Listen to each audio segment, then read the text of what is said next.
nous parlerons aussi de l'affaire des 94 milliards, du rapport de la commission d'enquête parlementaire, des sorties de Cheikh Seck et de ses compagnons, mais aussi de la République d'Ousmane Sonko. Nous allons aussi évoquer l'avenir du Parti socialiste au cours de cette émission. Acteur en 7 a le plaisir de recevoir cette semaine le journaliste, analyste politique Serigne Saliou Gueye. Serigne Saliou Gueye, bonjour. Bonjour Hassan. Nous sommes aussi avec Thierno Diop, journaliste, analyste politique. Il est aussi le directeur de publication de Netali.com. C'est ça? Coordonnateur de Netali. Donc, je vais en profiter pour dire bonjour aux téléspectateurs et auditeurs de Walf et saluer mon doyen, M. Serigne Saliou Gueye, avec qui j'ai l'honneur et le plaisir véritablement de devoir débattre aujourd'hui. Et surtout, si vous me le permettez, préciser que au lieu de directeur de publication de Netali.com, c'est coordonnateur. Coordonnateur de Netali.com. Alors, Serigne Saliou Gueye, nous allons commencer avec ces arrestations tous azimuts. Arrêtons-nous d'abord sur le cas Guy Marius Sagna. Comment comprendre qu'on puisse arrêter une personne, le garder 2 à 3 jours avant de lui notifier ce qu'il a fait? Merci Hassan. Je renvoie les mêmes similitudes à mon jeune frère Thierno. Pour répondre à votre question, je dirais tout simplement pour le cas de Guy Marius Sagna, vraiment c'est un scandale. Tout le monde est indigné de l'arrestation de Guy Marius Sagna. Je crois qu'aujourd'hui, il est établi que tout simplement le pouvoir a tout simplement le dessein de vouloir faire taire un activiste qui peut-être dans ses sorties, dans ses interventions et aussi dans ses manifestations dérange au plus profond le pouvoir en place. Et je crois que le fait de prendre Guy Marius Sagna dans un premier temps et de lui notifier par la suite les motifs pour lesquels on l'a arrêté, je crois que ça, comme la magistrature sénégalaise ne devait pas du tout accepter cela. Et moi, je suis profondément indigné.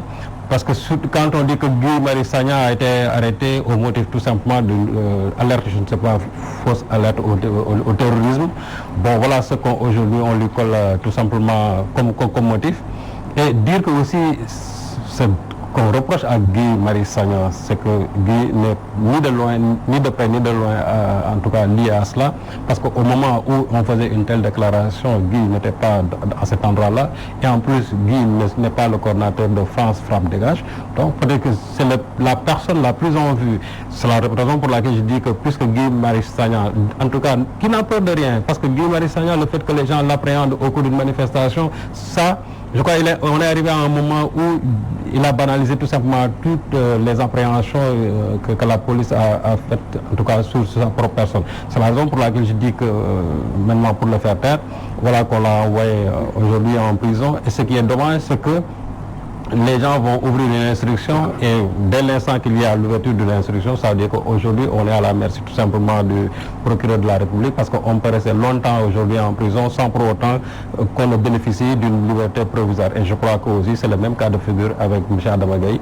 qui aussi dans les mêmes formes subit aujourd'hui ce que Guy Marius Sagna est en train de subir. Une injustice, un scandale. Partagez-vous ces avis? Bien sûr, je partage la perception de mon doyen, M. Serigne Saliou Gueye. Bon, parce que, pour ne pas désigner un lieu commun, on sait que partout à travers le monde, il y a des suspicions qui sont portées par rapport à certaines théories du complot relativement au terrorisme. Des écrivains, des journalistes occidentaux même. Parfois, il leur arrive carrément d'attaquer frontalement les régimes, en tout cas, qui exercent le pouvoir chez eux. Pour dire que, comment dirais-je, action s'explique par cela. Moi, je prends un exemple. Il y a un livre qui avait été écrit par un grand journaliste français, je crois que c'est Nouzi, sur la question tchadienne. Mais il accuse complètement le gouvernement français de complot contre la République de Tchad. Et pourtant, les hommes politiques français ne s'en offusquent pas pour autant. Donc, c'est dire que parfois, on doit admettre une certaine liberté d'expression. Et il y a quelque chose de bizarre en cela. Quelques jours avant la déclaration qui est prêtée à Guy Marius Sagna, il paraît que ce n'est pas lui qui en est l'auteur, mais quelques jours avant, vous avez constaté que le ministre français de l'Intérieur était en visite à Dakar lors d'un périple africain qu'il avait conduit, d'abord à Abidjan et ensuite dans la capitale sénégalaise. Mais je crois qu'il avait tenu une déclaration disant que nous sommes menacés par le terrorisme. Et pourtant, si vous vous souvenez bien, quelques années auparavant, c'est Abdoulaye Diallo qui était ministre de l'Intérieur. Il avait sommé les journalistes sénégalais de ne pas traiter la question terroriste. De quel droit un ministre français de l'Intérieur puisse-t-il donner son point de vue sur cette chose-là que les journalistes sénégalais n'auraient pas? Vous voyez que c'est un peu paradoxal, c'est un peu aberrant. Et ça me permet aussi de revenir sur le cas Adama Gaye. Le cas Adama Gaye aussi, bon, de tout le temps, des journalistes peut-être ont écrit sur la vie privée des grands, des puissants. Vous vous rappelez en France la polémique, je crois, la fille cachée de Mitterrand, qui était née en 1975 et qui avait été découverte en 1997. En 1987, ça avait fait une grosse polémique en France. Mais pourtant, aucun journaliste n'avait été emprisonné. Récemment, Feu Pierre Péan, qui est décédé cette semaine même, il avait écrit lui aussi un livre sur la vie privée de Ali Bongo, disant qu'il n'est pas le fils véritable de Omar Bongo. Quand bien même il y avait eu une plainte, mais je crois qu'il n'avait pas été emprisonné. Parce qu'à l'espèce, il y a deux sortes de coercition. Il peut y avoir une coercition physique ou morale, mais il est préférable de militer pour la coercition morale. Laisser à celui qui tient parfois de tels propos ou de tels, qui écrit en tout cas de telles choses, laisser donc cela à l'appréciation de la vindicte populaire. Peut-être, parce que je crois que quand un président est populaire dans un pays, les citoyens, ce sont même les citoyens qui ne vont pas vous laisser dire certaines choses. En tout cas, ça ne peut pas être contre-productif par rapport à celui qui exerce le pouvoir. Moi, je crois qu'il n'y avait pas de quoi fouetter ça, sauf que parfois, cela peut participer d'une logique bien coordonnée tendant à museler toute opposition, toute voix discordante dans ce pays. Alors, Serigne Saliou Gueye, Thierno Diop vient de rappeler les propos de Christophe Castaner ici à Dakar, ces propos qui ont suscité la réponse de Frère France Dégage, qui vaut à Guy Marius Sagna aujourd'hui cette incarcération. Et si un officiel sénégalais tenait ces propos en France, est-ce qu'il ne serait pas accompagné à la frontière? Bon, je ne sais pas comment la législation française traite des cas similaires. Mais vous savez toujours, Hassan, c'est l'amplification que les gens font souvent de certains propos qui lui donne une certaine dimension. Et je crois qu'en linguistique, c'est ce que les gens disent, la dimension perlocutoire d'un discours. Parce que la dimension perlocutoire, c'est ça qui vous permet, c'est-à-dire souvent, un discours peut avoir deux réceptions, deux acceptions dans des contextes différents. Je prends par exemple le cas de Y'en a marre, qui avait sorti le clip Saï Saï. Y'en a marre, à l'approche des élections, bon, il y a des gens qui sont indignés, peut-être sur les mots qu'ils ont utilisés, mais bon, ça a fait un débat. Et moi, je dis que ce débat-là a été enrichissant, parce que chacun a donné son opinion par rapport au mot Saï Saï, etc. Tout ça sur le contenu et aussi sur la forme. Donc, vous savez, à l'époque, moi, je dis que ce qui a sauvé Y'en a marre d'une inculpation et aussi d'un mandat de dépôt, c'est parce qu'on était à la veille de l'élection présidentielle. Je dis que ces propos-là, on les aurait tenus peut-être aujourd'hui, ce serait en tout cas peut-être une inculpation suivie tout simplement d'un mandat de dépôt. Donc c'est le contexte à l'époque qui avait déterminé peut-être le comportement du procureur de la République. La raison pour laquelle je dis, quand par exemple quelqu'un comme Adama Gaye, ce qu'il a dit, et d'ailleurs Adama Gaye, jusqu'à preuve du contraire, il a dit que tous les propos qui sont relatifs au meurtre, c'est-à-dire il ne les reconnaît pas dans ses écrits. Il va falloir aussi que les gens nous éduquent par rapport à ça. Parce qu'on ne peut pas aujourd'hui dire que Adama Gaye est en train de se réunir au moment où Aliou Sall aussi a juré la main sur le Coran en disant que tout ce qu'on lui reproche aujourd'hui, lui, il n'en est pas du tout l'auteur. Et il y en a d'autres aussi ici. Quelqu'un comme Yahambay, on l'avait accusé ici d'avoir insulté Doussa. Il a dit tout simplement que les gens ont déformé tout simplement sa voix à travers, je ne sais pas, le YouTube. Donc c'est la raison pour laquelle moi je dis que moi ce qui m'émine et ce qui me choque, c'est le fait qu'aujourd'hui qu'on puisse tout simplement à partir d'une opinion incarcérer une personne. Je dis que si nous sommes une démocratie vraiment mature, une démocratie en tout cas qui se veut majeure, je crois qu'il est inadmissible aujourd'hui que même j'ai dit pour une insulte qu'on puisse tout simplement incarcérer quelqu'un. Parce que aussi je dis qu'il ne faut pas qu'on se joue de la liberté des gens. Il ne faut pas qu'on se joue de la liberté des gens. Adama Gaye, depuis 2012, il tient des propos pareils. Pourquoi on attend presque 7 ans après, 8 ans après pour incarcérer Adama Gaye sur cela? Adama Gaye, le premier texte qu'il a écrit en disant que quand Macky et Abdoulaye Wade sont allés au deuxième tour, il avait dit que c'est entre la peste tout simplement et le choléra. Donc pour moi, je ne vais choisir ni l'un ni l'autre. Et je crois que depuis ce jour-là, les gens quand même, ils avaient Adama Gaye tout simplement dans leur viseur. Et je dis qu'aujourd'hui, on attend 7 ans après pour lui, en tout cas, je ne sais pas, des propos qui auraient blessé quelques moi je dis vraiment en démocratie c'est aberrant. Peut-être que pour terminer, j'évoquerai le cas tout simplement de Donald Trump. Avant-hier, il y a le Baltimore Sun qui a traité Trump de vermine, de raté égocentrique, de l'imbécile de Poutine. Et pourtant, ça n'a même pas fait tilt aux États-Unis. Il y a quelqu'un qui l'a traité de raté égocentrique. En 2010, Jean-François Kahn, qui est le fondateur du magazine Marianne, il avait traité le président de la République de l'époque, Nicolas Sarkozy, de voyou de la République. D'ailleurs, ça avait même inspiré des journalistes de Walf qui, en 2011, avaient dit qu'il y avait encore autour de Walf 9 voyous au sein de cette République. Bon, il y a eu par exemple un défilé au niveau, je crois, de la DIC, mais par la suite, peut-être, il y a eu un recadrage tout simplement, mais en tout cas, il n'y a pas eu de mandat de dépôt concernant les journalistes de Walf. Moi, je crois que c'est ça qu'on doit cultiver dans ce pays. Il faut qu'on arrête de se jouer de la liberté des gens. Et ce qui est fait mal, c'est qu'on est en train tout simplement de confondre les intérêts du président de la République à la sûreté même de l'État.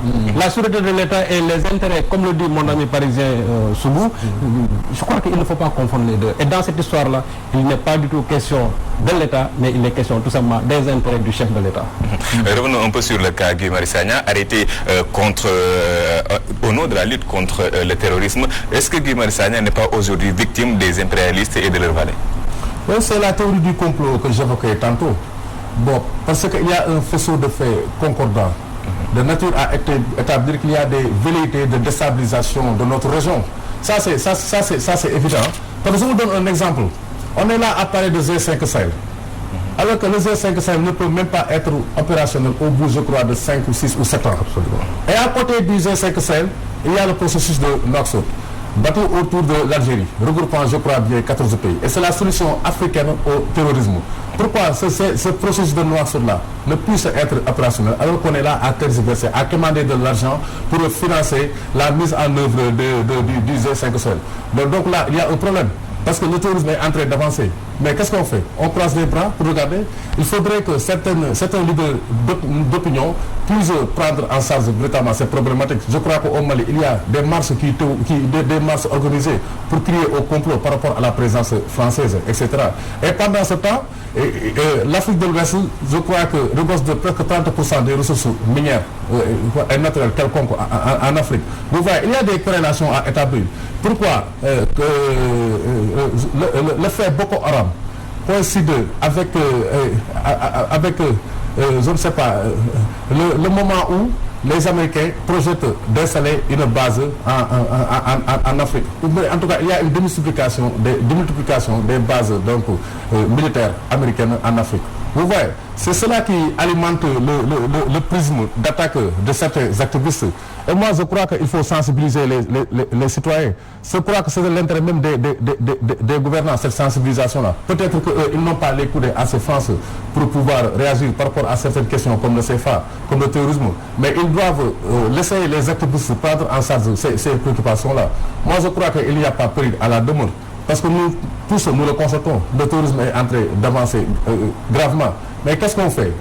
Moi, l'an passé, j'ai lu une interview concédée par le commandant du G5 Sahel.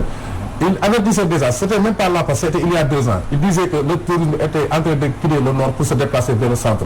Je crois qu'il coule de source maintenant que personne ne va dire que le tourisme n'est pas encore au centre du Mali. Parce que toutes les dernières, en tout cas, manifestations violentes ont eu lieu dans cette partie du Mali.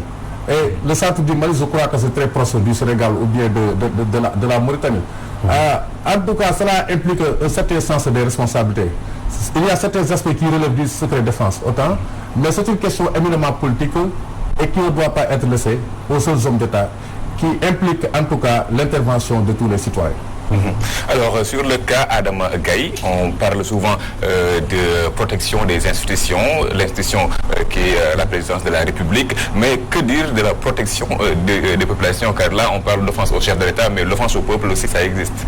Si vous visitez la Constitution, je crois que c'est l'article 7 qui dit que la personne humaine, c'est-à-dire il faut respecter la dignité de la personne humaine, que cette dignité-là est inviolable et que l'État a le droit de garantir même la protection de cette dignité humaine-là. Ça, c'est extrêmement important. Et souvent, les gens l'oublient. On nous parle du respect des institutions. Mais d'abord, avant de parler du respect des institutions, il faut d'abord que dans ce pays, qu'on respecte la dignité des gens. Parce que moi, je ne peux pas comprendre que des citoyens qui à 5 heures du matin chez eux, comme de vulgaires malfrats, c'est ça qui est inadmissible. Alors qu'il suffisait tout simplement de leur donner une convocation et vous voyez le degré de citoyenneté de ces gens-là, ils vont déférer à cette convocation-là. Mais pourquoi on va tout simplement, comme si c'était, je ne sais pas, des mafiosi qu'on devait appréhender, on mobilise toute la police ou bien toute la gendarmerie pour aller cueillir des gens, c'est-à-dire comment dirais-je, l'aube. C'est ça qui pose problème. On l'a fait avec le journal Jean Meissa et finalement, quelle a été la réaction de la police par la suite pour lui tout simplement qu'ils se sont trompés. Et vous pensez que ça c'est normal que dans un pays qu'on puisse violer l'intimité des gens impunément comme ça, même que ça soit de la police? Moi j'ai un respect inoxydable pour la police. Mais quand même il faut constater que depuis un certain temps, il y a quand même des dérives. Adama Gaye est là. Je crois que si la police veut l'appréhender, ils n'ont qu'à déférer une convocation ou bien tout simplement le matin envoyer des gens tout simplement pour dire que nous sommes venus vous chercher pour tel ou tel autre motif. Mais le réveil à 5 heures du matin, moi je crois que vraiment ça pose problème. Maintenant, pour le cas d'Adama Gaye, encore une fois de plus, moi je persiste et je signe que ici, je ne vois pas en quoi Adama Gaye quand même a manqué de respect à l'institution. On ne parle le respect, je ne sais pas, les bonnes mœurs. Lui, il a affecté complètement cet aspect-là. Mais même si cela était le cas, moi je dis qu'un homme public doit toujours accepter d'être critiqué, d'être caricaturé, d'être raillé et même d'être insulté. Parce qu'on a pris le risque aussi d'être président de la République. Quand on est président de la République, on n'est pas une tierce personne comme moi, vous. Nous pouvons être nous dans notre coin sans pour autant être inquiétés. Mais quand on prend le risque d'être le premier des Sénégalais, c'est-à-dire que vous êtes le Sénégal le plus en vue, il y a des gens qui vont louer ce que vous faites, mais il y a aussi des gens quand même qui vont critiquer ce que vous êtes fait. Et vous n'êtes pas à l'abri de cela. Je crois que c'est devenu aujourd'hui une exigence en tout cas de la modernité démocratique. Donc on ne peut pas quand même sous le pseudo-prétexte de respect des institutions, incarcérer des gens comme ça. Moi, j'aurais bien aimé qu'on dise à Guy Marius Sagna ou bien qu'on dise à Adama Gaye, on les recadre en disant que telle ou telle chose. S'il y a maintenant des cas de récidive, en ce moment-là, maintenant, on peut voir. Mais, simplement, parce que Adama Gaye a émis, je ne sais pas, une opinion par rapport à tel ou tel, qu'on le mette en prison, moi je dis que ça, ce n'est pas sérieux. Et dans ce cas de figure, jamais les gens n'ont remis en cause, c'est-à-dire le fond des articles d'Adama Gaye. Tout ce qu'il dit sur l'exploitation de nos ressources pétrolières et gazières, jamais un seul démenti n'a été apporté sur le fond de ses écrits. Maintenant, qu'est-ce qu'on cherche? On regarde ses écrits, on y traque des mots ayant trait à la vie privée du président ou bien des mots ayant trait, je ne sais pas, à l'offense au chef de l'État. Donc, qu'est-ce qu'on fait? On prend la proie, on laisse la proie et on va vers l'ombre tout simplement. C'est-à-dire que ici, c'est l'accessoire qui est privilégié, mais l'essentiel de ce que Adama Gaye est en train de dire, moi j'aurais bien aimé qu'on attaque Adama Gaye sur ça, en disant que tout ce qu'il a dit c'est de la diffamation, et on l'attaque, ou bien ce sont des fausses nouvelles, on l'attaque sur ça, mais tout simplement dire que Adama Gaye a manqué de respect au président de la République, et encore on dit que cette notion d'offense c'est une notion encore fourre-tout. Et je crois qu'aujourd'hui, il urge, en tout cas les magistrats sont en conclave aujourd'hui à Saly, il urge que les gens se prononcent sur la réforme même du code pénal, parce que c'est un code qui est inspiré du code français de 1881 et qui n'a subi pratiquement depuis en tout cas nos indépendances aucune réforme. Je crois que c'est un code extrêmement répressif. Il va falloir quand même que les gens réforment ça. Sinon, je dirais qu'aujourd'hui, dans ce pays, tous ceux qui sont opposants au président de la République, ou bien tous ceux qui ne pensent pas comme ceux qui sont autour du président de la République, nous sommes quand même en sursis. Et tous les démocrates aujourd'hui, ou bien tous ceux qui sont épris d'expression libre, ont déjà un pied à reverse. Alors, Thierno Diop, offense, bonne mœur, des termes fourre-tout, on peut mettre tout dedans. N'est-ce pas le piège aussi aujourd'hui? Permettez de préciser à l'endroit de mon doyen que le code pénal a été même révisé en 2016. Et justement, cette révision... mais c'est une révision partielle. Partielle, quand même partielle. Mais je voulais justement, pour renforcer votre argumentaire, dire que cela comporte des aspects très liberticides. Très liberticides. Et malheureusement, on ne s'est pas arrêté dessus.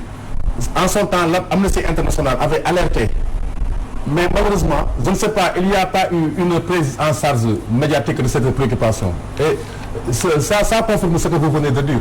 Parce que le problème, bonne mœurs, etc., tout ça, depuis que Macky Sall est au pouvoir, il y a une phrase qui lui est prêtée, je ne sais pas si c'est vrai ou pas, mais ça colère avec ce qu'il fait tous les jours, les actes qu'il pose tous les jours. Il y a une volonté de réduire l'opposition à sa plus simple expression. Et pour moi, je peux élargir la notion d'opposition à la presse. En tout cas, ça implique toute voix discordante. Et cela pose problème. Non, la presse, il faut dire que la presse a complètement démissionné dans ce pays. Mais c'est ce que je voulais dire. C'est ce que je voulais dire. Bon, parce que si on est instruit d'un certain passé par rapport à ce qui s'est passé dans d'autres pays africains, je prends l'exemple du printemps arabe. Dans tous les pays où le printemps arabe, en tout cas, a laissé ses effets, quelques années avant, les présidents qui exerçaient les pouvoirs dans ces pays-là, aussi bien Hosni Moubarak que Ben Ali, avaient été plébiscités. Ils avaient obtenu des scores autour de 80%. Et ça n'a pas empêché donc l'avènement du printemps arabe. Vous pouvez prendre l'exemple de Blaise Compaoré, dont on disait même qu'il était protégé par la France. Barack Obama a bien donné le signal. L'Afrique a besoin d'institutions fortes et non d'hommes forts. Ce n'est pas tout simplement que cela recoupe sa volonté, hein, mais c'est la marche de l'histoire qui implique cela. Il y a un élargissement de la conscience politique populaire. Les citoyens sont devenus plus engagés. Les citoyens sont devenus plus matures. Les citoyens savent quels sont leurs droits. Ils savent que si Macky Sall est là à exercer le pouvoir, il est dépositaire d'une volonté populaire. Et chaque acte ou parole qu'ils tiennent doit cohérer avec cette volonté populaire-là. Ça me permet de retourner à la citation de Robespierre qui disait que les lois sont en contradiction avec la volonté générale dans deux cas où lorsqu'elles ne sont pas conformes à la volonté générale ou lorsque tout simplement elles ne sont pas la volonté générale. C'est quoi la volonté générale? C'est Macky Sall qui avait promu le rupture à la veille de son accession à la magistrature suprême. Mais il coule de source que tous ces actes exactement ne sont pas conformes à cette notion de rupture copernicienne-là qu'il avait prédéfinie. Mais je prends l'exemple de la transhumance. On le réécoute encore de ce studio de Walfadjri dire qu'une fois élu, je vais bannir la transhumance. Il comparait les transhumants à des rats perdus. Mais il y a une exacerbation du phénomène de la présidence sous son règne. Mais ça coule de source. Et on veut faire passer ça par perte et profit. Mais c'est ça porte atteinte aux bonnes mœurs politiques. C'est justement cela qui porte atteinte aux bonnes mœurs politiques. Des gens qui ont fait main basse sur les deniers publics, qui ont spolié tout un pays. Et ce pays-là qui fait partie des 25 les plus pauvres au monde. Moi, je crois que lui, il devait avoir un autre comportement. Et malheureusement, cela se passe avec la complicité d'une certaine presse qui joue le rôle de chien de garde, pour reprendre la formule d'un journaliste français qui avait fait un documentaire à cet égard. Et comme il dit, regardez là où les interventions sont orientées. Effectivement. On parle des aspects rédhibitoires, mais on ne s'attarde pas sur la spoliation des, comment dire, les aspects donc liés à la destruction, en tout cas, à l'appauvrissement des populations à travers des affaires comme Petrotim. C'est cela qui sont en train de s'attaquer à Adama Gaye ou à Guy Marius Sagna. Les voit-on prendre en charge médiatiquement la question Petrotim? Non. Mais c'est pourquoi on concède à la journaliste britannique là, ou nigériane là, de BBC, le fait qu'il ait fait ce documentaire à la place des journalistes sénégalais. Parce qu'il n'y a pas ici un cadre qui soit propice pour l'éclatement de la vérité. Et il y a d'autres nébuleuses.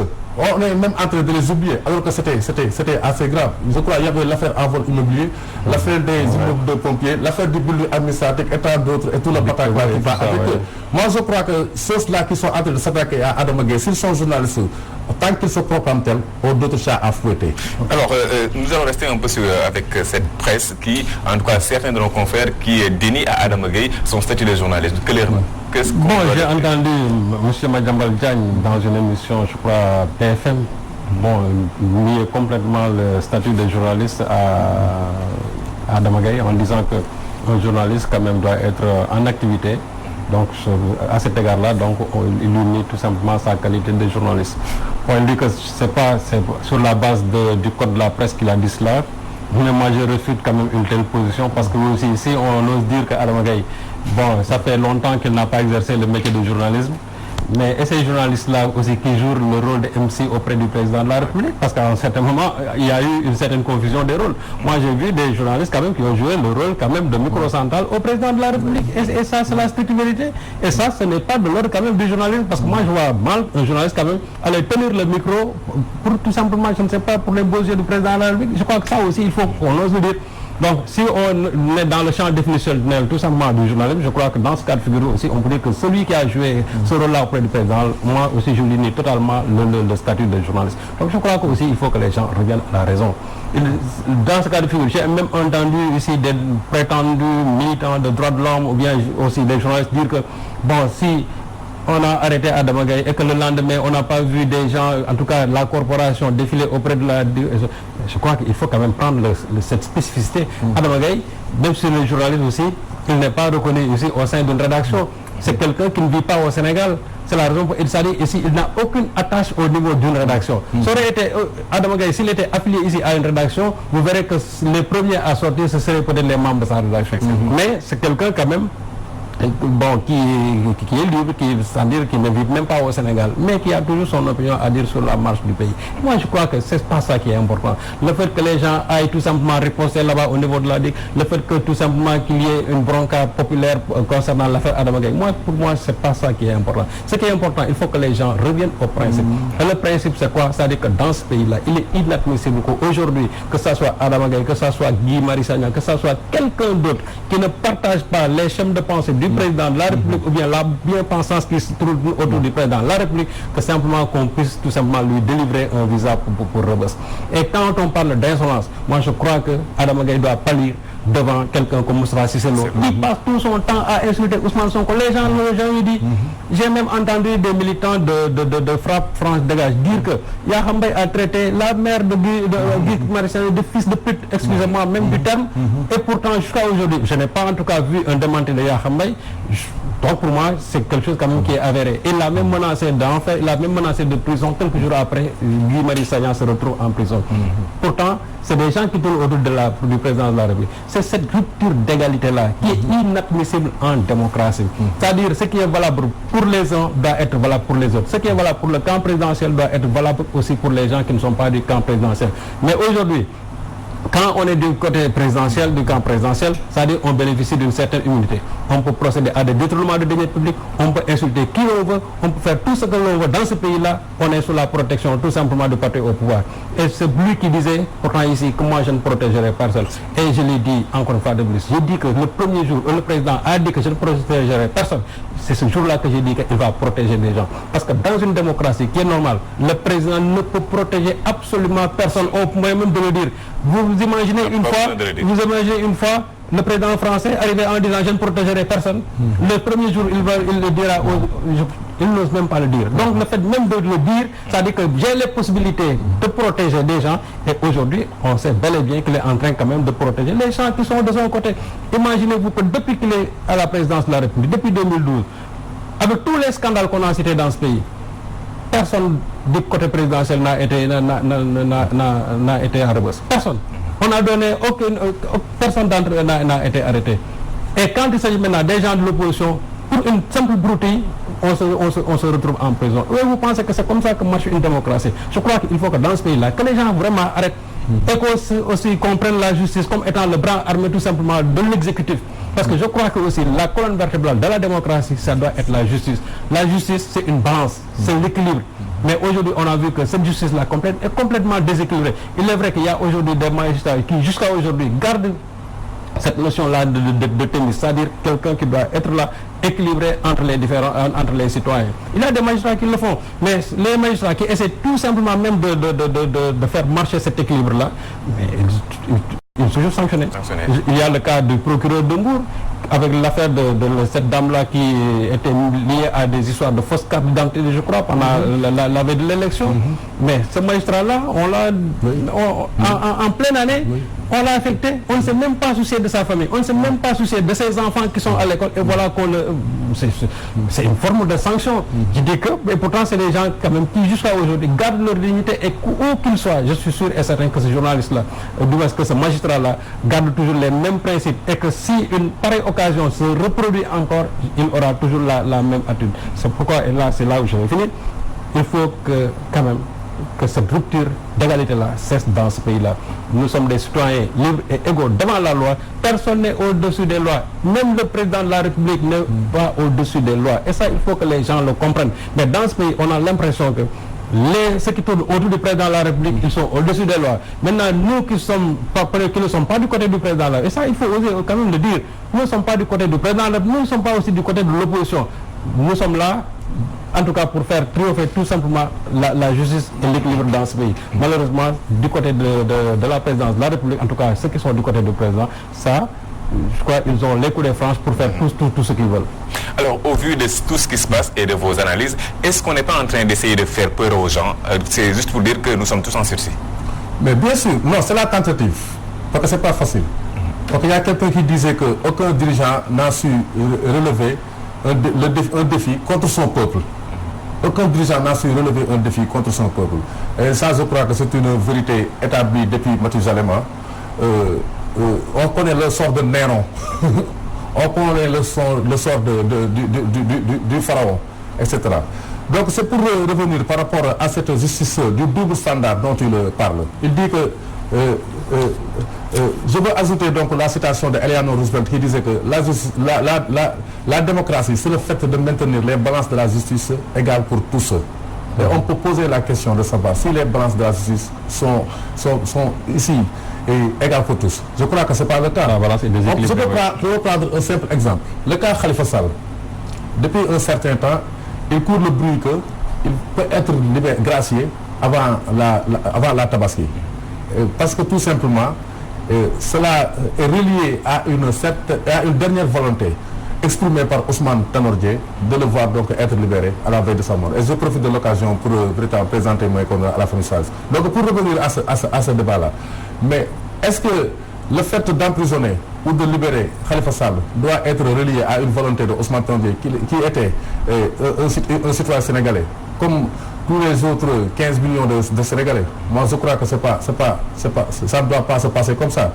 Et quand au moment où on parle de ce débat, c'est à ce moment-là justement où l'objectif qui était visé à travers l'emprisonnement de Khalifa Sall est atteint. Parce qu'on a réussi à pousser le Parti socialiste à soutenir la candidature de Macky Sall à la présidentielle de 2019 et en tout cas à fragiliser tous ceux qui ne suivaient pas cette ligne de conduite. Vous voyez, c'est un peu machiavélique, cette manière de faire de la politique. Senghor pouvait le faire. Il a même essayé un peu, mais dans les années 70, il s'est rétracté. Il y avait le parti unique à partir de 1974. Il a opéré une ouverture démocratique à travers la loi sur les 4 courants. Et Abdou Diouf, quand il est venu, il a fait mieux. Il a dit c'était le multipartisme intégral. Bon, c'est vrai qu'il y avait les allers-retours de Wade entre la République et la République, mais quand bien même tout s'est passé dans une atmosphère relativement calme. Wade lui-même pouvait le faire. N'est-ce pas? Macky Sall avait été convoqué en 2009 au commissariat central de Dakar. Vous savez, si telle était la volonté de Maître Abdoulaye Wade, il n'en serait pas sorti. Parce que le droit, comme j'ai l'habitude de le dire, le droit il est flexible. On peut le tirer dans tous les sens. On peut le manipuler dans tous les sens. Ouais. Parce que depuis la Constitution de 1963, on a un régime de type ultra-présidentiel. Il n'y a pas une séparation des pouvoirs, comme on dit. Il y a une séparation de fonctions. Il y a un seul pouvoir qui existe, c'est le pouvoir du président de la République, Moubour du Boumi. Mais il y a certaines choses qui relèvent de la grandeur. Je ne vais pas faire ça parce que ce n'est pas conforme à la marche du temps, parce qu'il y a une évolution démocratique. Parce que si moi, Macky Sall, j'ai pu accéder au destin politique aujourd'hui, c'est parce que les conditions de mon accession à la magistrature suprême avaient été établies par mes prédécesseurs. C'est ce que Abdou Diouf avait fait en nommant un général. Ministre de l'Intérieur. Pourtant, il pouvait ne pas le faire. Il pouvait dire comme Macky Sall, je vais maintenir mon ministre de l'Intérieur, Ali Ngouille. Mais il faut être d'une certaine grandeur pour pouvoir poser certains actes. Moi, je crois que, de manière générale, Le président de la République, c'est celui qui incarne le processus historique de dissociation entre leader, chef d'État et les personnes physiques qui le composent. Et Macky Sall doit apprendre à se hisser au-dessus de la mêlée. Permettez-moi de terminer sur un autre exemple, si trivial soit-il. Vous avez entendu ou vu les marrons du feu protester devant le domicile du président de la République. Ce n'est pas un acte moins grave que ce qui est prêté à Adama Gaye ou à Guy Marius Sagna. Mais hier, moi j'ai lu quelque part que pour se justifier, ils ont dit qu'il y était parti pour demander des moutons pour la Tabaski. Parce que c'est une pratique. À la veille des fêtes, les militants du parti au pouvoir, on leur donne des moutons. Et les autres citoyens sénégalais, ils n'ont pas ce droit. Vous voyez, c'est cela la politique du double standard à laquelle il faut mettre fin à ce pays. C'est le népotisme pur et dur. Et on est en l'an 2019. Je crois que ces pratiques-là, dignes de l'époque de Lamine Gueye, doivent cesser dans ce pays. Même de l'époque de Lamine Gueye, il y avait certaines formes de une certaine grandeur. Lamine Gueye n'est pas de l'époque de ces gens-là. Restons un peu sur la justice. Rupture d'égalité de la justice, une justice à double vitesse, on en parle depuis tout à l'heure. Et que dire de cette sortie du ministre de la Justice? Bon, sinon que moi je suis profondément indigné par cette sortie-là. Quand je l'ai entendu, je n'ai pas pu quand même me retenir et immédiatement j'ai pris ma plume et j'ai fait une contribution pour fustiger quand même cette sortie malencontreuse, bien malheureuse même du ministre garde des Sceaux. Mais c'est pas étonnant parce qu'il y avait déjà un primum moens le jour même de la Tabaski quand on l'a interpellé sur l'affaire Aliou-Sall. Et bien avant même, il s'était comporté le jour où on devait procéder à la suppression du poste de Premier ministre à l'Assemblée nationale. Il n'a rien trouvé à dire que c'est les gens qui s'opposaient tout simplement à un tel projet qu'ils ne se sont pas encore remis de leur défaite, je ne sais pas, de la dernière présidentielle. Je ne peux leur dire que massa. Et voilà en ces termes-là comment il a fait son entrée vraiment à l'Assemblée nationale. C'était malheureux. Et ça nous avait donné une idée vraiment sur le type vraiment de ministre de la justice qu'on a. Moi je me disais qu'il y avait quelqu'un de mieux. Parce que le premier jour où on l'a entendu quand même se prononcer, vraiment il avait donné comme des gages en tout cas de justice, des gages d'équidistance par rapport bien sûr aux acteurs politiques. Mais quand je l'ai entendu pour la première fois à l'Assemblée nationale, je me suis dit que vraiment Ismaïla Madior Fall quand même, et pour moi Ismaïla Madior Fall que j'ai récusé totalement, je dis que Ismaïla Madior Fall est mieux que ce ministre-là, parce que je sais que Ismaïla Madior Fall n'aurait jamais tenu des propos pareils. Donc quand il est sorti, je crois que c'était lors du forum organisé par la Cour suprême, pour tenir ces propos-là en disant que dans cette affaire-là, déjà, lui, il a condamné Adama Gaye, parce qu'il y a aussi la présomption d'innocence. Et puis aussi, lui, il n'a pas une fonction juridique, il a une fonction purement administrative. Même s'il doit être le garant, je ne sais pas, de la politique pénale du président de la République, mais il a une fonction administrative. Donc il revient tout simplement au juge de déclarer si Adama Gaye est, en tout cas à l'issue d'un procès, si Adama Gaye est coupable ou bien si Adama Gaye n'est pas du tout coupable. Mais le fait de dire dès le départ que moi je prends mes responsabilités, dans ce pays-là, bon, il y a des choses qu'on ne tolérera plus, etc. Ça dit, il faut que les gens cessent là. La justice quand même est intemporelle. Le fait de dire qu'aujourd'hui, ça dit que donc on a permis cela depuis fort longtemps. Une fois Serigne Bassirou Gueye, le procureur de la République aussi, il avait dit en disant que désormais on ne va plus tolérer que les gens vraiment parlent sur la magistrature. Mais pourquoi les gens au nom de Dieu ne doivent pas parler sur leur magistrature, sur leur justice, sur le fonctionnement même de leur pays? Mais nous ne sommes pas dans une monarchie, nous sommes dans une république. Et dans une république, c'est la chose publique. C'est-à-dire c'est une chose, c'est-à-dire qui appartient à tout le monde. C'est-à-dire que toi, moi, vous, tout le monde, c'est-à-dire chacun a le droit de donner son opinion par rapport à cela. Maintenant, il y a différentes manières pour donner son opinion. Il y en a qui peuvent le donner d'une telle manière, il y en a qui peuvent le donner d'une façon incendiaire, il y en a qui peuvent le donner peut-être d'un ton très modéré. Mais je dis qu'en démocratie, il faut accepter l'ensemble de ces contraires-là. Et c'est ça qui fait le ferment de la démocratie. Mais le fait chaque fois de vouloir dire que telle personne a dit une chose, alors qu'elle ne devait pas le dire ainsi, moi je dis simplement c'est la façon dont on a reçu cela. Même chez nous, même dans nos familles. Souvent, il est arrivé une fois où vous pouvez sanctionner une faute, alors que celui que vous avez sanctionné, il a fait même pire avant, vous ne l'avez pas sanctionné d'une telle faute. Ça signifie tout simplement que souvent ce sont les contextes et les circonstances qui dictent le comportement que l'on a par rapport à tel ou tel événement. Et je crois que le président de la République doit avoir cette habitude-là. On ne doit pas se jouer de la liberté des gens. Et le ministre de la Justice, je crois qu'il doit aussi savoir qu'il est ministre tout simplement de la Justice, mais qu'il n'est pas juge, qu'il n'est pas encore procureur de la République. C'est vrai que le procureur de la République est sous sa coupe, Mais de là à vouloir tout simplement se substituer au juge en déclarant déjà coupable alors qu'il y a ici la présomption d'innocence, je dis que c'est inadmissible et c'est inacceptable en démocratie. Et je crois que ça, il faut quand même que les avocats de Adama Gaye quand même puissent porter l'affaire vraiment devant une juridiction pour que, parce que je dis que nul n'est au-dessus des lois. Lui, il a violé la présomption d'innocence. Et je crois qu'à bon droit, les gens, ils ont le droit quand même de porter plainte même contre le ministre de la Justice parce qu'il a violé la présomption d'innocence d'Adama Gaye. Alors avec ces interpellations combinées à ces menaces du ministre de la Justice, est-ce qu'on n'est pas en train d'étouffer l'affaire Petro-Tim? Bien sûr, on peut le penser. On peut le penser. Parce que souvent, c'est la communication de crise. Hein. Bon, c'est trivial, on nous l'a appris à l'école. Quand il y a un fait grave, il faut à côté déclencher des contre-feux pour faire oublier donc la véritable pomme de discorde. Mais moi je crois que si tel est le but, une telle entreprise est vouée à l'échec. Parce que l'affaire Petro-Tim va bientôt relever d'une justice internationale. Absolument. Voilà. Parce qu'il y a une multinationale qui est citée, à savoir British Petroleum. Vous vous souvenez de l'affaire des biens mal acquis qui avait impliqué le président Denis Sassou Nguesso, Omar Bongo et même le fils de Théodore Obiang Nguema. Ouais, c'est instruit par les tribunaux français. Hein. Et ça, je crois, je ne sais pas si le procès est terminé ou pas, mais en tout cas, il y avait une prise en charge au niveau international. Parce que, justement, c'est ce que je dis. L'affaire Petro-Tim, pour moi, je faisais partie de ceux qui disaient que il faut avoir un prisme d'attaque d'ordre géopolitique par rapport à cette question. Parce qu'il y a ce qu'on appelle la malédiction des ressources naturelles. Tantôt on parlait de terrorisme, etc. Et donc pour nous prémunir d'une telle chose, c'est sous ce rapport que je saluais le dialogue politique qui était en cours. Mais il ne faut pas prendre le parti de la délégation systématique. Parce qu'il y a des faits patents qu'on ne peut pas nier.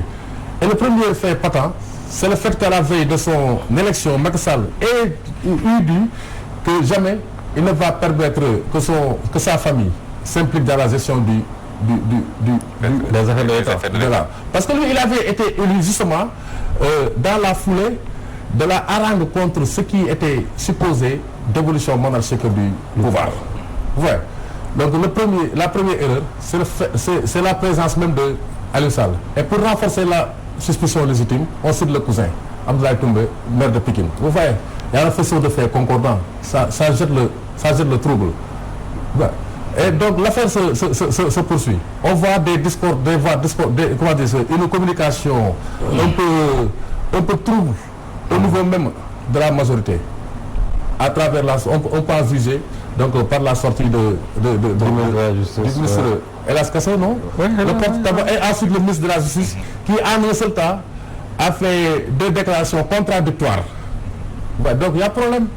Moi je crois que il fallait, en tout cas le pouvoir devait avoir une autre attitude. Parce que c'est tellement sensible, hein? C'est tellement sensible. Et il est illusoire de penser qu'on puisse faire passer ça par perte et profit.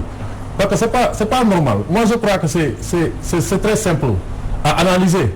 Si on consulte le rapport qui avait été publié par le journal de Madiambel Diagne en exclusivité. Le rapport de l'IGE. Le rapport de l'IGE. C'était en 2017. Voilà, le rapport de l'IGE. Ouais. Donc quand on consulte ce rapport-là, mais on voit que c'est des choses, il y a des délits d'initiés et tout. Il y a un délit d'initié, il y a tout, il y a des combinaisons un peu extraordinaires, assez graves. Ouais. Moi je crois que de manière générale, cette affaire Petro-Tim là, si on a déclenché ces contre-feux à Adama Gaye ou Guy Marius Sagna pour faire oublier ça, une telle entreprise, c'est peine perdue, c'est voué à l'échec. L'intérêt du président de la République serait peut-être de convoquer son opposition ou comme il l'a fait si tardivement, d'ouvrir des concertations larges sur la session du pétrole à travers le séminaire qui avait été tenu sur le contenu local. Moi je crois que de telles démarches sont plus responsables. Mais là encore une fois, si on croit que la question va se réduire dans le corset de ce Sénégal-là, on se trompe lourdement. Ça va bientôt relever d'une justice internationale. Alors une tentative de museler les activistes pour enterrer ce scandale Petro-Tim qui n'a pas apparemment marché quand on voit ce qui s'est passé hier avec Aly Ngouille Ndiaye. Bon, vous savez, ça peut-être c'est une technique ou bien une tactique du camp présidentiel, le fait de vouloir tout simplement mettre le bâillon sur tout cas, ceux-là qui se prononcent sur l'affaire Petro-Tim. Guy Marius Sagna, il est connu pour vraiment quelqu'un qui était très, en tout cas, pénétré des affaires des histoires de pétrole. Adama Gaye, je crois que c'est son cheval de bataille depuis vraiment un certain temps. Chaque fois, cette publication tourne autour de la gestion du pétrole. Et c'est normal, parce qu'on a dit que les ressources naturelles appartiennent tout simplement au peuple. Ça veut dire que chaque Sénégalais, il a, c'est-à-dire le droit de se prononcer sur cette histoire du pétrole. Maintenant, s'il y a des gens qui pensent que le fait d'en parler, ça constitue ce qu'on appelle l'œil de Caïn, ça pose problème. Parce que qui se sent mauvais aussi se mouche. Dès l'instant qu'on parle de l'affaire du pétrole, il y a des gens qui pensent que c'est une attaque contre eux. Alors que non, c'est pas une attaque contre une tierce personne. Les gens qui sont impliqués dans cette histoire-là, peut-être un jour ou l'autre, il y a des juridictions qui vont donner la lumière sur tous les gens qui sont en tout cas éclaboussés dans le scandale du pétrole. Parce qu'il y a aussi, qu'on le dise ou non, il y a un scandale dans cette histoire, dans ce pétrole-là. Souvent la réplique qu'on donne, c'est que actuellement il n'y a même pas encore une goutte, ou bien je ne sais même pas, on n'a pas un... Ça parle... Je crois qu'il faut le dire quand même à des profanes. Mais les gens qui sont quand même au cœur ou bien au fait de cette histoire du pétrole, ils savent pertinemment qu'il y a des gens qui se sont beaucoup sucrés sur ce pétrole-là avant même que la goutte quand même qu'il y ait une goutte comme ils ont l'habitude de le dire. Maintenant, s'ils pensent que aujourd'hui en mettant au Niouf quelqu'un comme Adama Gaye qui se prononce régulièrement sur l'histoire du pétrole, s'ils pensent aussi qu'en mettant Guy Marius Sagna au Niouf, qu'ils vont en tout cas installer la peur du côté des activistes ou bien du côté des démocrates qui sont épris en tout cas d'expression libre pour pouvoir ne plus se prononcer sur ça, s'ils pensent qu'avec ça ils vont imposer l'autocensure ou bien la censure ou bien l'omerta sur ces gens-là qui ont leur mot à dire sur le pétrole, je dis que quand même c'est peine perdue. Parce que dans ce pays-là, il faut se dire qu'on s'est beaucoup battu pour la liberté d'expression. Et ce n'est pas aujourd'hui avec le régime du président Macky Sall que les gens vont reculer sur les principes de la liberté d'expression.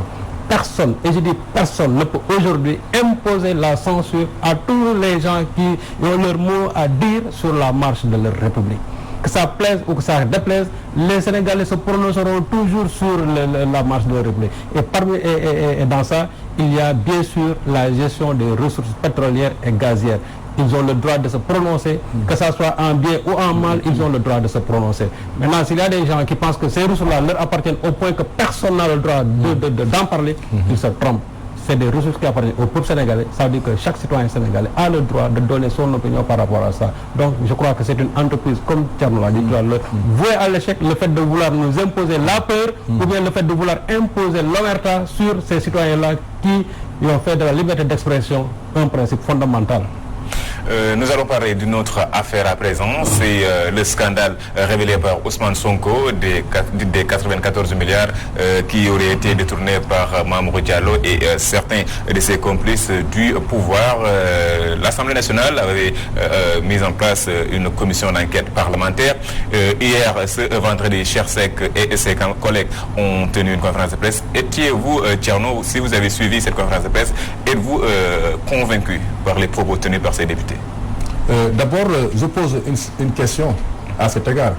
Pourquoi une commission d'enquête parlementaire sur les 94 milliards et non une commission d'enquête parlementaire sur les ressources naturelles, où il y a des centaines de milliards qui sont en jeu et sur bien d'autres.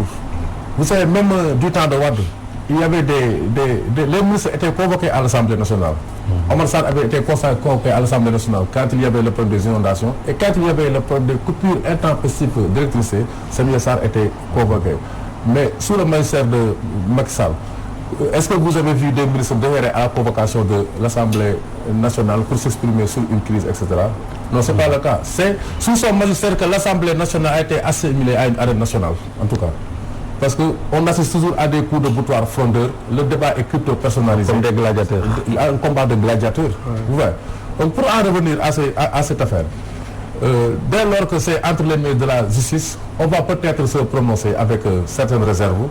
Parce que autant Ousmane Sonko a porté plainte, autant aussi Mamour Diallo avait menacé lui aussi de porter plainte. Et entre ces deux-là, il y a une commission d'enquête parlementaire. C'est pas encore entre les mains de la justice parce que le procureur s'est rétracté en disant que l'Assemblée s'est... Voilà. Non, je voulais dire que Non, si, parce que... Non, le procureur ne s'est pas saisi de l'affaire. Ouais, ne s'est pas saisi de l'affaire. Mais je voulais dire que Ousmane Sonko avait porté plainte. Oui, mais il y a encore une fin de non-recevoir. Il y a encore une fin de non-recevoir. Merci donc de m'avoir fait la précision.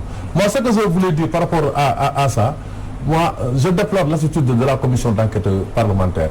Bon, il y a des hommes de l'art, le député Bamania notamment, ou le Diop de Koura, en tout cas, qui ont produit des contributions pour dire qu'il y a une violation manifeste de l'article 48 du règlement intérieur de l'Assemblée nationale. Si tel le cas, moi je crois que la procédure va être viciée. Parce que Hassan, moi je ne vais pas l'analyser sous l'angle du juriste que je ne suis pas, mais sous l'angle politique. Je crois que c'est une question tout simplement politique. Il y a un jeune, Ousmane Sonko, qui est en train de monter politiquement. Parce que justement, on a promis la rupture qu'on a pu concrétiser. Lui, il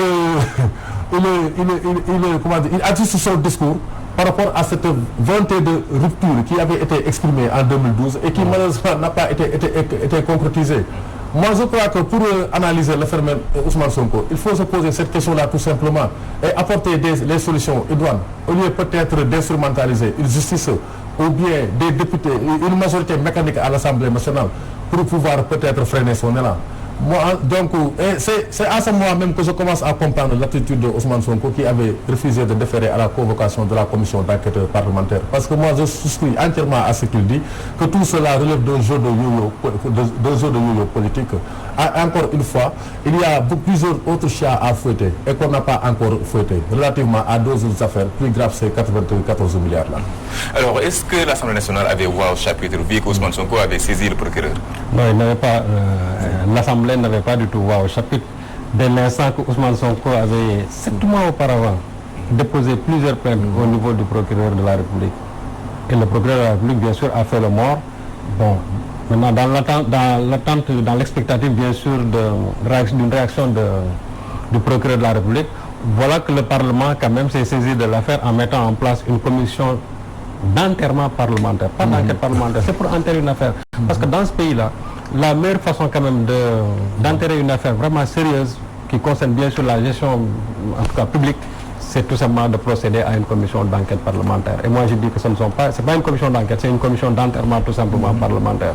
Et ce qui est arrivé avant-hier, hier du moins, nous donne entièrement raison sur cette pseudo-commission d'enquête parlementaire, avec tout le respect bien sûr que je dois à mon grand Aimé Runic et qui faisait bien sûr partie de cette commission-là.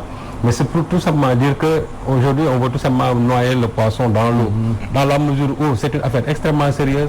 Et je crois que dès l'instant qu'on avait parlé de 94 milliards, le procureur de la République quand même devait se saisir de l'affaire.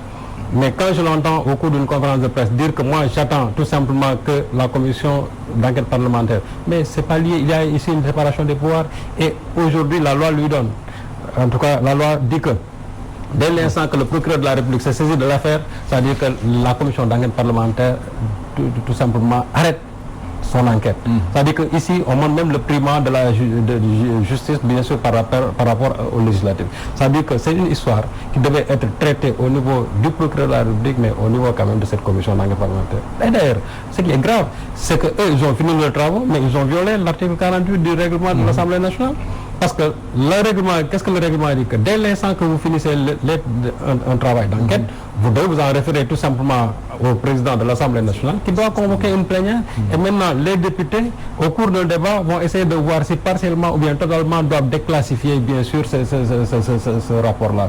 Mais ce qui n'a pas été fait, parce que la veille, déjà, le journal Le Quotidien nous avait dit exactement ce qui allait se passer au cours de cette conférence de presse, en disant que bon, Mamour Diallo allait être blanchi, donc ce qui veut dire que tout ce que Le Quotidien avait déjà donc le rapport avant même que les gens ne fassent leur conférence de presse.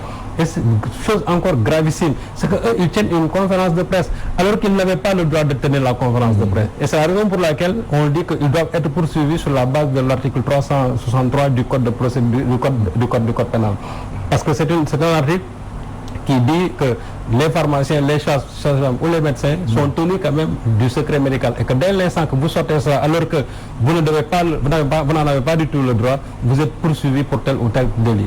Et eux, dans le règlement intérieur, ils ont dit qu'ils assimilent aussi cela qui en tout cas donnerait des éléments d'enquête, c'est-à-dire au cours de l'enquête, ou bien ceux-là qui ne donneraient pas la primeur à l'Assemblée nationale et qui donneraient peut-être ça par voie de presse, ils sont poursuivis bien sûr par l'article 363. C'est la raison pour laquelle moi je dis qu'ils ont violé le règlement intérieur et même, ils ont violé, mais vous savez dans ce pays-là, j'ai dit, c'est-à-dire il n'y aura pas de conséquences par la suite. J'ai entendu vraiment mon Dieu encore de Croix qui a crié en disant que l'article 363 on doit les poursuivre, mais c'est vrai qu'il n'y aura absolument rien. Parce que aussi Ousmane Sonko l'a dit, c'est une affaire qui a ses prolongements à la présidence de la République. Et dès l'instant qu'il le dit, moi je dis que c'est une chose extrêmement grave, c'est-à-dire qu'il devait en tout cas faire tilt au niveau même du procureur du bureau du procureur de la République. Mais voilà une affaire qu'on essaie de banaliser alors que ce n'est pas une histoire banale. Lui, il est, même si on a accusé Ousmane Sonko de tel ou tel, très bien, mais il revient tout simplement aujourd'hui aux juges, en tout cas à nos magistrats, d'éclairer les Sénégalais vraiment sur cette histoire-là des 94 milliards. Mahmoud Diallo avait dit qu'il allait prendre, qu'il allait porter plainte après, je ne sais pas, l'élection présidentielle. Moi, je vous dis ici clairement que Mahmoud Diallo ne portera jamais plainte contre Ousmane Sonko. Ça, moi, j'en suis absolument certain qu'il ne portera jamais plainte contre Ousmane Sonko. On va nous dire maintenant, puisque la